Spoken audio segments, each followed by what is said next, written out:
जगद्गुरु महाराज की जय। समर्थ सद्गुरु श्री गजानन महाराज की जय। वासुदेव जी महाराज की जय। पवनसुत हनुमान की जय। नमः पार्वती पते हर हर महादेव।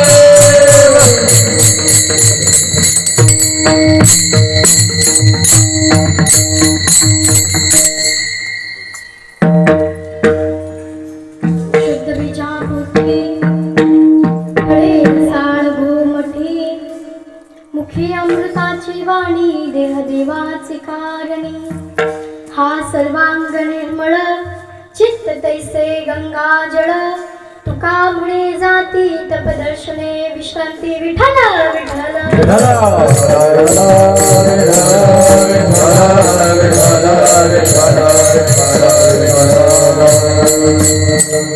वक्रतुंड महाकाय सूर्यकोटि समप्रभा निर्विघ्नं कुरु मे देव सर्वकार्येषु सर्वदा। गुरुर्ब्रह्मा गुरुर्विष्णु गुरुर्देवो महेश्वरा गुरुर्साक्षात् परब्रह्म तस्मै श्री गुरुवे नमः। नागेन्द्रहराय त्रिलोचनाय भस्माङ्गरागाय महेश्वराय नित्याय शुद्धाय दिगंबराय तस्मै नमः शिवाय। लोकाभिरामं रणरङ्गधीरं राजीवनेत्रं रघुवंशनाथं कारुण्यरूपं करुणाकरन्तं श्रीरामचन्द्रं शरणं प्रपद्ये।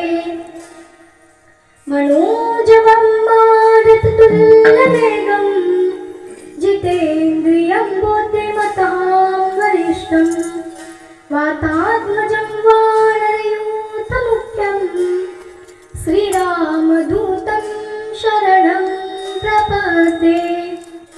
त्वमेव माता च पिता त्वमेव बन्धुश्च सखा त्वमेव विद्या द्रविणं त्वमेव सर्वं मम देव देव। नमो विठ्ठला राजया पाण्डुरङ्गा नमो रुक्मिणी माऊली ज्ञानगंगा नमो पुंडलिका नमो चंद्रभागा नमस्कार माझा रुक्मिणी पांडुरंगा। पांडुरंगा करू प्रथम नमन दुसरे चरण अंकाचे दुसरे चरण अंकाचे पांडुरंगा करू प्रथम नमन दुसरे चरण अंकाचे ज्यांच्या कृपादाने कथेचा विस्तार राजा कृपादाने कथेचा विस्तार कृपादाने कथेचा विस्तार बाबा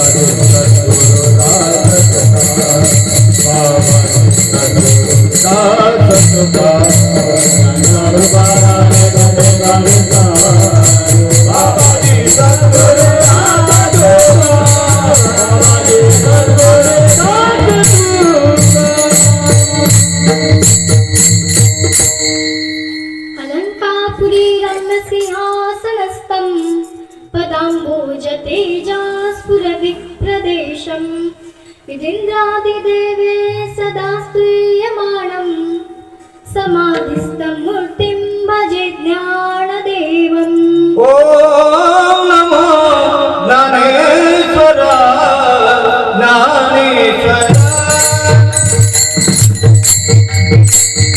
ओम नमो ज्ञानेश्वरा ज्ञानेश्वरा ओम नमो ज्ञानेश्वरा ज्ञानेश्वरा ओम नमो ज्ञानेश्वरा ज्ञानेश्वरा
ज्याचे गावे केला वास तयाची नसावी उदास ज्याचं खावं मीठ त्याचं काम करावं नीट आपण कोणाच्या सानिध्यात आहोत तर आपण श्री हनुमंताच्या सानिध्यात आहोत म्हणून श्री हनुमंताचे आपण प्रेमाने भजन करू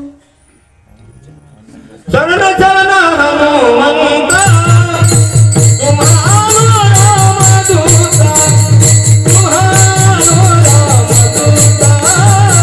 तुम्हारा रामदूता शरण शरण हनुमंता तुम्हारा रामदूता तुम्हारा रामदूता तुम्हारा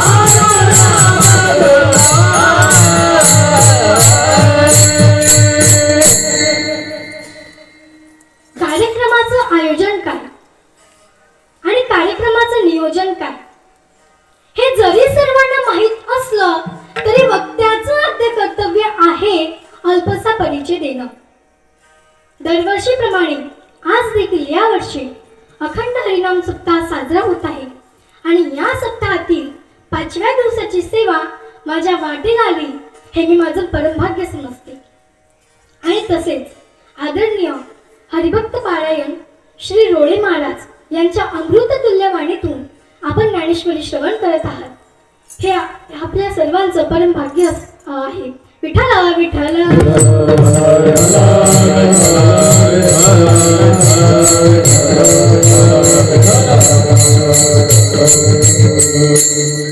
आणि श्री माननीय आदरणीय हरिभक्त पारायण वासुदेवजी महाराज यांच्या स्मृतिप्रीत्यर्थ हा सोहळा साजरा करण्यात येत आहे विठ्ठल विठ्ठल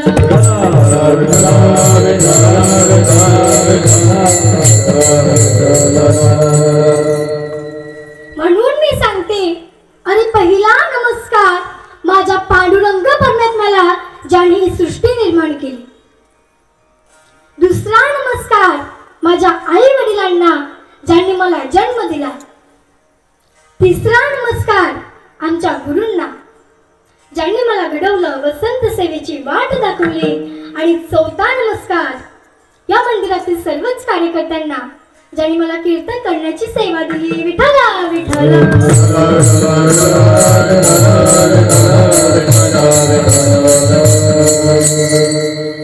संतांचं जीवन कसं असतं त्याचं दर्शन महाराज या अभंगातून घडवतात या दर्शनाने काय लाभ प्राप्त होतात तेही महाराज स्पष्ट करतात.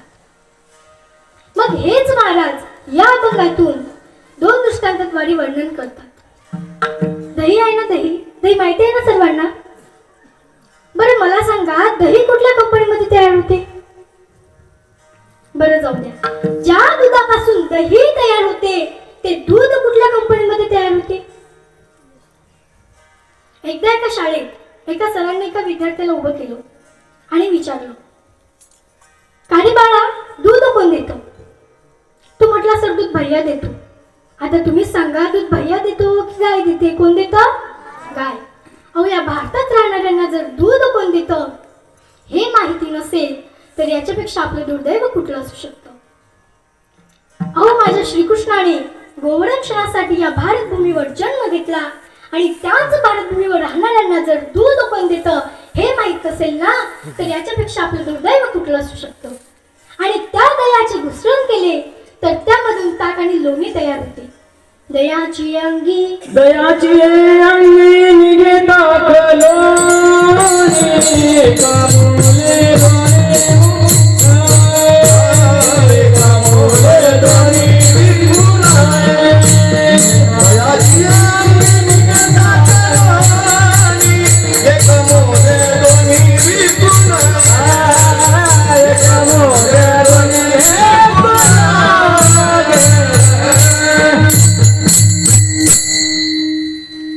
आता दोन्हीही ताक आणि लोणी जर एकाच विठ्ठल विठ्ठल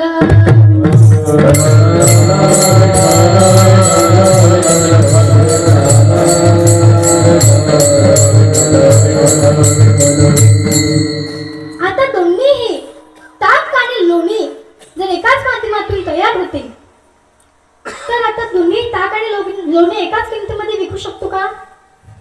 नाही. आता हिरा आणि विठ्ठल विठ्ठल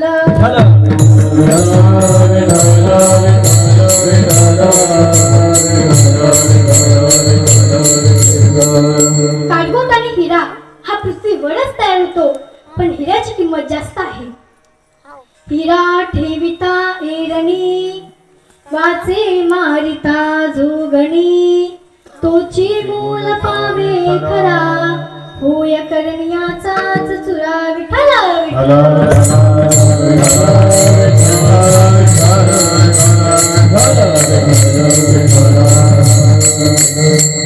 मग महाराज, आपण सगळेजण याच याच्यातून जन्माला आलो आणि संत ही पृथ्वीवरच जन्माला आले. तुका म्हणे तैसे संत आणि जन दोन्ही स्थिती समान भजू नये. मग महाराज, त्यांचाही त्याच आईवडिलांपासून जन्म झालेला आहे आणि आपलाही त्याच आईवडिलांपासून जन्म झालेला आहे. मग त्यांच्यामध्ये आणि आपल्यामध्ये काय फरक आहे? तर महाराज म्हणतात, त्यांच्यामधला आणि आपल्या जीवामधला हाच तरी खूप मोठा फरक आहे. महाराज अभंगाच्या पहिल्या चरणात सांगतात, शुद्ध बीजा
बीजाबद्दल आपण थोडं 4 प्रकारे चिंतन करू.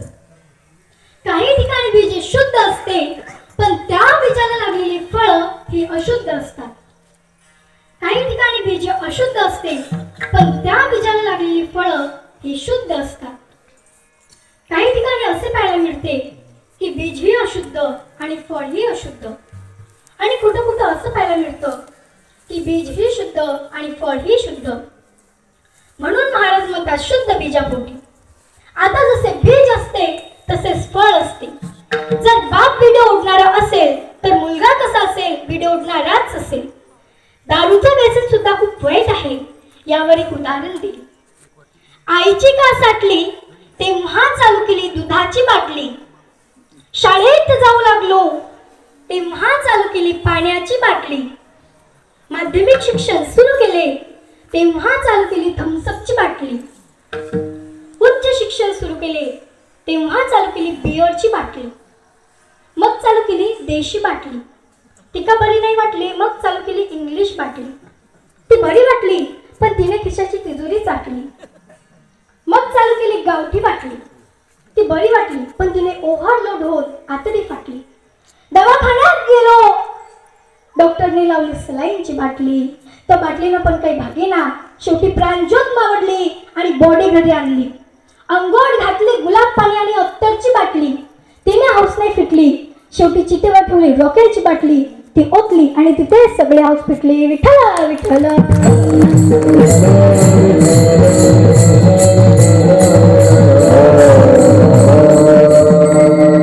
कश्यप आणि द्विती हे खूप चांगले होते, पण त्यांच्या पोटी राक्षस जन्माला आले.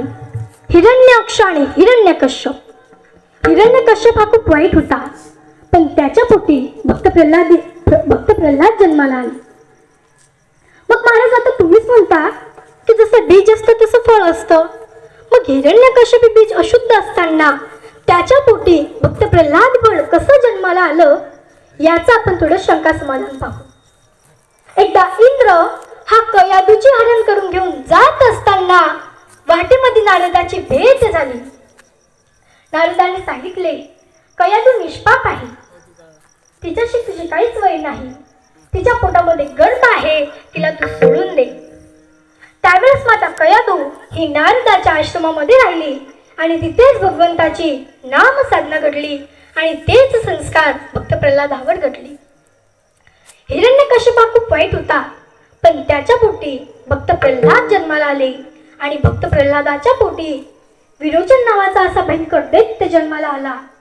आणि विरोचनाच्या पोटी असा तांशून भक्त जन्माला आला की त्याचे भगवान द्वारपाल झाले. राखे द्वारवंत बळीचा, सारथी होय अर्जुनाचा. कबीरदासजी महाराज म्हणतात, भली